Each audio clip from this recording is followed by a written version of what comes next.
All right, everybody, welcome to Coffee for Closers. Today, we're talking about the top 5 things that make up a successful advisor. A to Z, we're going to cover it all today right here on Coffee for Closers. If you enjoy the episode, don't forget to leave us a like. Or if you're not subscribed already, go ahead and smash that subscribe button. We'll see you soon. Take care.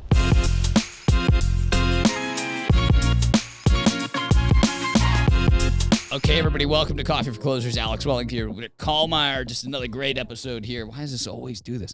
And I sit here and I'm fine for like a bit, and then I feel like I get on camera and it doesn't feel right. Yeah. You know. But anyway, we're here. We're talking about 5 successful habits of 5 habits of successful advisors.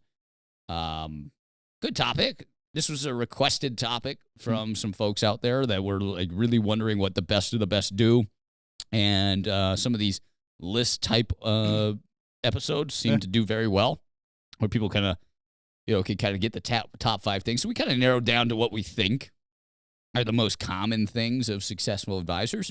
Yeah, we kind of talked about, I guess, bad habits of new advisors, bad habits of we did. Kind of we spent like a whole week of that. Yeah. So we figured it was like, what is the best successful stuff, which is kind of like what we talked about a tiny bit in some of that stuff. But what are the 5 most key characteristics? And so, we'll run through those today, starting with, and these are in no order of importance, right? Yeah. I might save the last one to be the most important one.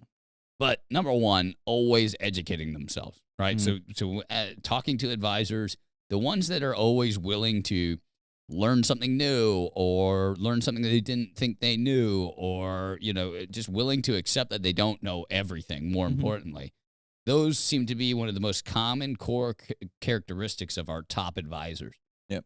And that of other IMOs or other groups out there's top advisors, right? They tend to be folks that are always in listen mode. Like, oh, that's intriguing. Always willing to hear something and never take it as a I know it all kind of thing. Yeah. Maybe that's humble. Maybe that's age. You've been humbled enough by the business. It's an old saying I've heard from a lot of them is like, I'm always just looking for one nugget, right? If I go to a conference, I'm just looking for one thing that I can add and tweak to the practice. Or if I read a book, I'm just looking for the one really good source out of it, right? And yeah, absolutely. I mean, education on sales training, education on, new laws that have changed in the financial world, just new, financial concepts, new processes when it comes to the sales ways training to and explain stuff. things, how to say things, teaching other people to help learn yourself, right? I mean, there's always a great step to it. So, absolutely, the ones that continue to evolve and develop and, you continue to progress in their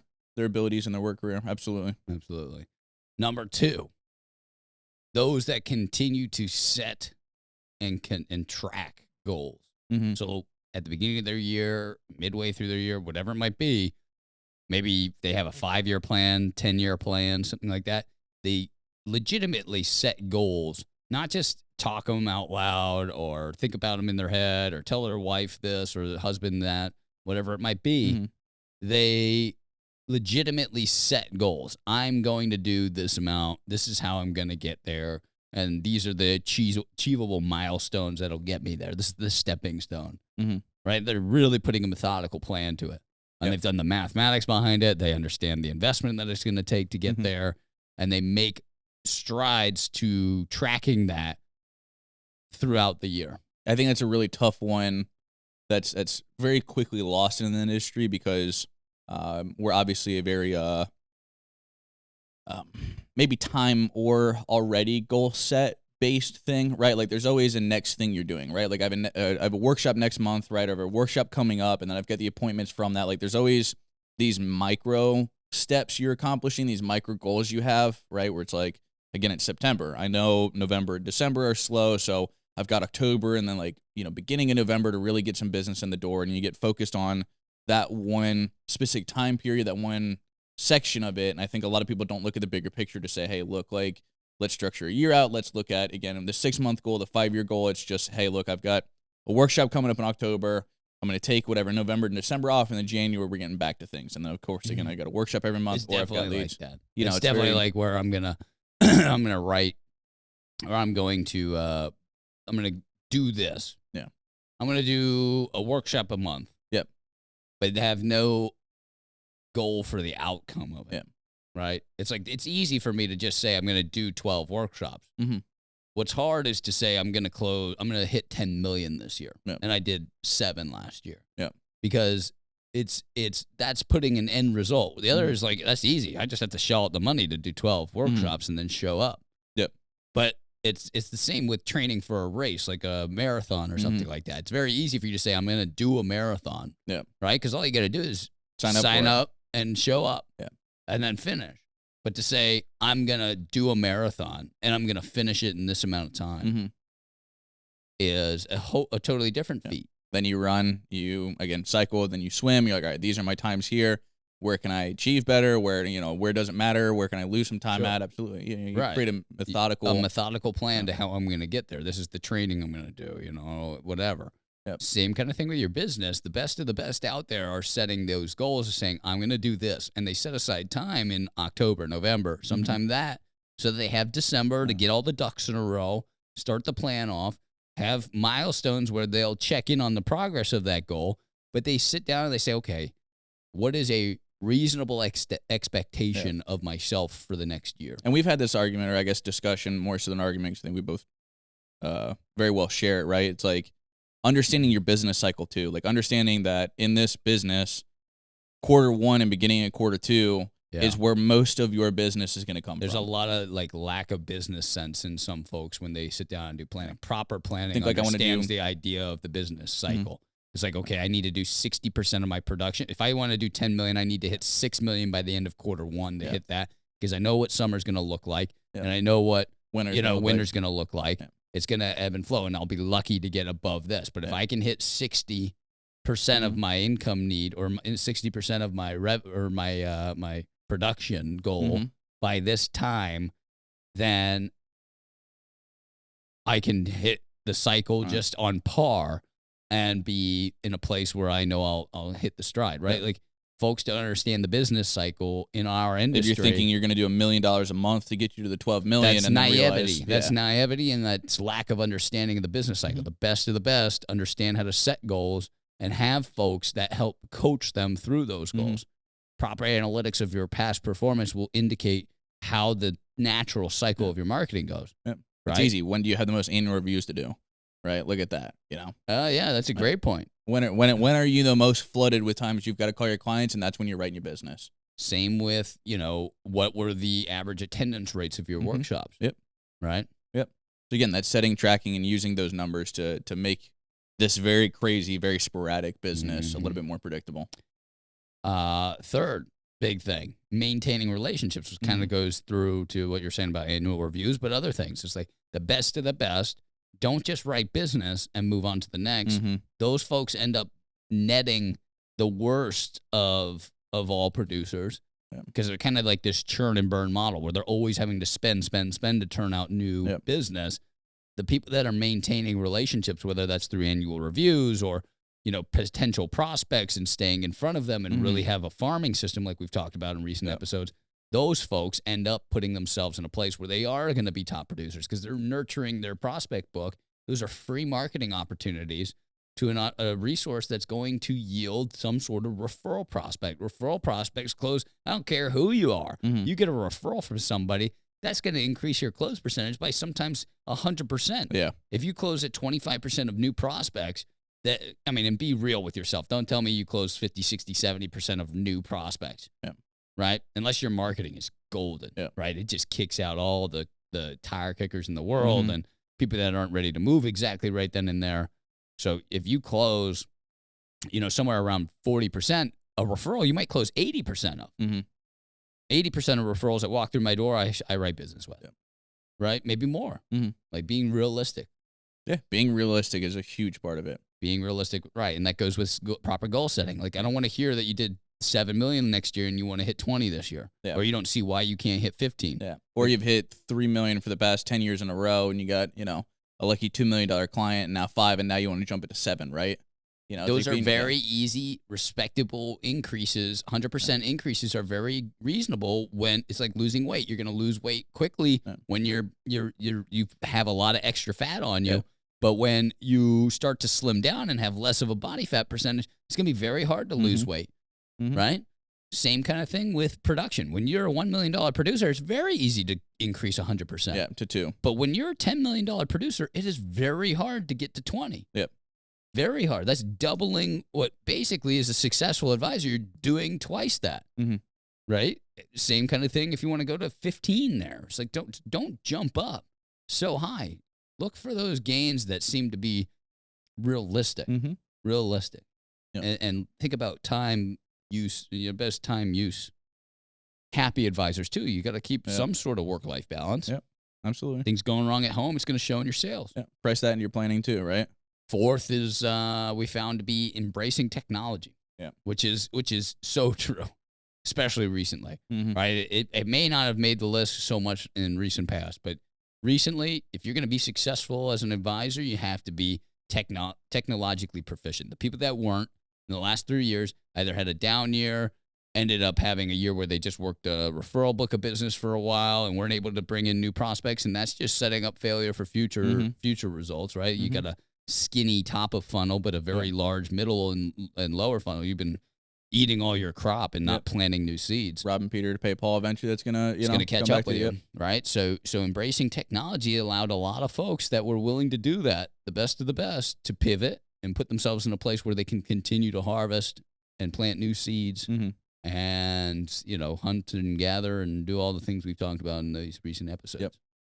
All right, and that goes from phone technology to text message automations to Zoom and virtual CRM appointments systems. and proper CRM systems, of course. Financial tools. Oh my God, yeah, that'd been something I forgot about. But yeah, like financial analysis softwares, like more and more people start using them, you're going to end up having to use them. Yep. I mean, there's still a huge place for the concept sale. I do think analyses can get way out of hand. Absolutely. And they can be way too much. And, it's all about the concept sale. But there is something to drive home the concept sale, right? You can talk about sequence of returns all day. Having something on paper show, look, this is how it actually works it's powerful, right? It is. It is nice to say, like, we primarily use those analyses not as the initial show, but as if research is questioned. Yep. I'm going to bring up the analysis. I don't get that. What do you mean? Right? All right, fantastic. Let's how did you come to that number? I don't understand where you got there. Okay, well, let me show you the extensive research I did. Yeah. Boom. You know what I mean? Drop it on the table. This is what I ended up doing. Right? And you might throw them through them just to kind of show them. It's like, look, I didn't just guess at this stuff. Yeah, I'm not making this up. Not making this up. Yeah. It's founded in research. And the last one, fifth, final, is running the business like a business, I would call it. And what I mean by that is structuring your business like it is an organization, not like it is some side hustle thing that you do that just got out of control and you just keep doing it because it pays the bills, and it's because too many folks at too high a level are scrapping it together. Don't have it set up as an LLC and have the monies being paid to the corporation or to the organization. They're getting paid individually. They're not taking a paycheck from the company. They're ending up taking just all the commissions and kind of hodgepodging it, throwing stuff on a credit card, then doing this thing, whatever it is. Not running it like an organization. The best of the best are doing that. Yeah, I think that you said that before we had hopped on the show where we were kind of talking through things. And that's a really interesting concept. I like that. Using it more so, right? You open up your own business, you go do it to think of like, look, I don't want a salary, I just want to make money, right? But still being responsible with that and saying, look, I'm going to pay myself a respectable salary of this, and using that rest of the money to invest back into the business to grow. Yeah. Here's what I'm taking. This is my pay for the year, right? Sure, be smart. Yeah. Run anything you can through the company that you can, right? If it has something to do with work, have it be done through your organization. That's one of the perks of being a business owner. Yep. But also taking a paycheck is not a dumb thing to do. This is the lifeblood of your company. It's a living organism. It needs to be treated like one. It needs to be treated like you're going to keep it healthy. The capital that's made, the revenue that's made is the lifeblood. And if you're taking too much for yourself, you're going to kill off this organization. Yep. All right? And so the best of the best advisors are not afraid to take a paycheck from their company, but keep the majority of their monies left in the business, willing to reinvest it, not just into marketing, because that's just so easy. Of course, you're going to invest into marketing. Too many advisors know that. Oh, I need to do that. But then are also scared to invest in coaches or software systems or most importantly, additional labor costs that, they're going to be a draw on your an already kind of high pressure situation of being a business owner. Yep. They're going to add to that, but they're not afraid to keep themselves invested in things that keep them in front of prospects. Right? Somebody that's a videographer. If you're a virtual advisor, have a videographer on staff. Yep. Right? Make your life a little bit easier. Be able to stay in front of the things that you do well. You have somebody chasing your apps for you or chasing your business to make sure it gets funded, right? Money, moving money, right? Have somebody, potentially answering phones at your organization or doing confirmations and so on and so forth. Yeah. I mean, let alone like that stuff alone. I can't tell you how many advisors I talk to that spend 2 to 3 to 4 hours a day just on the phone with carriers or transfer companies, right? God. It's like you're spending 4 hours, you're spending half of your day, right, on a 9 to 5, right? You're spending half of your day sitting on the phone with a carrier and then with a transfer company. So 2 hours, right? Realistically, 45 minutes to hold, 20 minutes to have your conversation about it. You know, you don't get your answer there. Now you get a call back to the company, sit on the phone for them for 30 minutes, especially that's the transfer company. They really don't want to talk to you, right? It's like you're losing half of your time. Do you think you could close $500,000 in production by having this person on staff? Right. Because if you could, it pays for them. that's paid for. Yeah. Right. And the rest is all profit that you've just freed up half of your day. And so you've had these people, they think that, guys, like, can I close $1 million more this year? Yeah. Great. I can put myself in front of this person, or this person comes in. Not only will they put me in front of $500,000 more, but they'll also put me in front of another $1.5 million on top. So $2 million I'll gain from adding this person in production. And that's going to help pay for their salary and another $150,000 or so in commissions. Yep. Fantastic. Yeah, absolutely. 120,000 in commission, whatever you want to look at. Right? Just depends. You got to do the math on these additional assets. And again, that's labor cost, but the same thing goes for CRM systems. It's like, do you think organization and the CRM side of things is worth the investment? Too many people have the staff person, and the staff person's working on like Excel sheets and so frustrated anytime we meet them. They're like, oh yeah, we have to work on Excel. I've been telling them to invest in this thing, but they're not investing in it. And a lot of times I get it, but it's like, okay, well, let's find a cost-effective way to at least get organized. Do you need to go to like Salesforce and pay $100,000 for it? No, but $100 a month CRM system that does what it does, notates, keeps you organized, allows you to follow up on folks, whatever, easily exportable, so you can, send stuff on MailChimp or whatever it might be. I mean, things are easier these days, and now you have the staff person and the equipment ready for it, and those, again, are the things, the pillars of a successful advisor, is somebody that is not afraid to continue to invest in their business, no matter what, each year. Right? And they're not just flying by the seat of their pants as far as their salary goes on what they can and can't afford. Like, they start out the year with knowing this is what I'm going to take from the company. Right? And then the rest of it is going into the company. That's it. So if there's upside this year, great. I can reassess my salary for next year at the end of it, but this is where we're at. Right? Absolutely.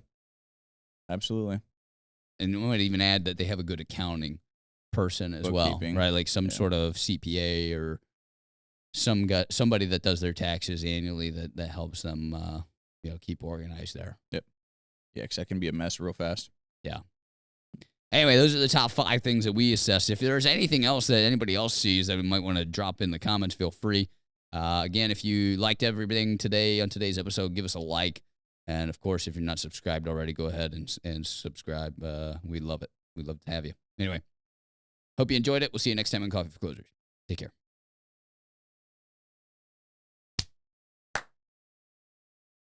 I don't like it. Do I have to do it over here? Can I just... That's a lot better. Wow. Because it's very... Try it. I know. That's why I didn't do it. I was like, that makes a lot more sense. Yeah. I push it out. Try to get it there. Yeah. It's very hard to clap like that, right? It's almost like you're trying to catch a fly. Yeah.